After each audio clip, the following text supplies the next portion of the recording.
I have a good friend of mine, Dr. G.K. Nelson, who's a retired professor at the University of Washington, and we always discuss BATNA, your best alternative to negotiating an agreement. And if you're in negotiations, you need to understand what your BATNA is. In a lot of instances, my BATNA is, hey, I want to buy that house, but my best alternative to negotiating this agreement with this seller is that I go back to my old house. And that's not a bad deal. And so when you're in a situation like that, you are afforded a little bit more luxury to be able to be a little bit pickier. You can walk away from deals or transactions. You need to understand your BATNA. However, that does not give you the green card to walk around punching sellers in the face with lowball offers. And how does that affect you as a professional, a realtor, when you have a client that just goes from one thing to the next, lowballing offers? Paul, can you speak to this? I've had numerous. I've become the... I've had the question asked to me, is this that lowball guy? And I say, yep, I'm not naming any names. He's back. Yep. But yeah, I mean, you can get a stigma just like a house. I mean, and you got to pick who you work with, because investors do this a lot. There are some people that think that the used car salesman, we're going to use this tactic, and my job is to get them to say no, or to pull them down off of that price. If you're always giving bad offers, people don't want to work with you. I like getting bad offers because I can use some negotiating skills and see if there's something there. But in the presentation, it's always, what are your options here? Because you can get a horrible lowball offer and you say, well, look, you take this one out and this one out, and you're pretty close to where you want it to be. Yeah. And I think it's really important too to listen to your broker. Like if you as a buyer or as a seller, listen to your broker.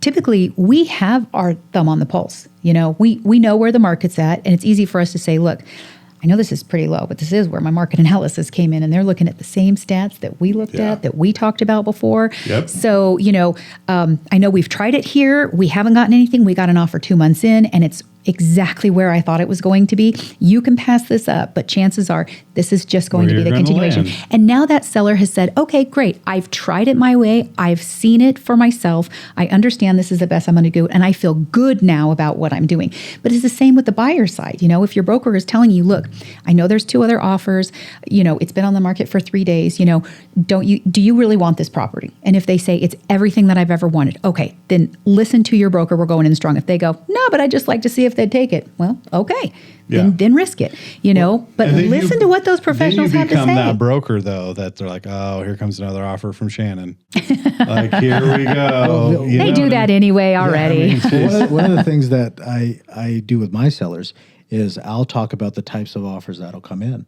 And like in this price range, we usually get the 3% closing cost assistant ask. Absolutely. Because this is a prime VA, FHA, MFA property. And if they already know that when they're taking the listing. I told you. Yeah, that's right. They've got it in their head. Instead of getting the offer and saying, well, they just asked me for like $5,000 off. Well, remember, we talked about your most likely buyer is going to be XYZ, and this is what they're going to want. And then you start talking about commissions. You say, hey, look, they may ask for, you got some issues on the roof. They may ask for a roofing allowance, flooring allowance, those types of things.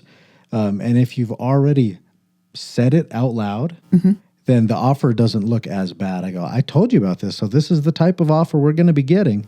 And you can almost turn a lowball offer into an acceptable offer because you've discussed it. Well, a lot of that comes down to the prepping of your clients, the not controlling, but the tampering of expectations, right? Trying to help control expectations of your client, whether it's a buyer or seller. I mean, a buyer coming in, look, man, I can just get $100,000 off of this. Well, it's highly, highly unlikely. And here's the reasons why. And this does not behoove you, because if you do offend them and you do really like this home and you put that wall up, then all of a sudden trying to come back in a few weeks, if this property is still available, is not going to draw out their bottom dollar, because now they're mad at you. Now that doesn't make sense. Now a lowball they're going to make you pay a little bit more. And in this market too, I mean, a lot of people ask, how long is it going to take to sell? Can this sell fast? Could I get them to come off that price? In some markets, you can go, sure, I think you could. It's been on long enough. You could lowball them. Nowadays, it's like, who knows? We'll have a house that should have sold day one that sits for a year.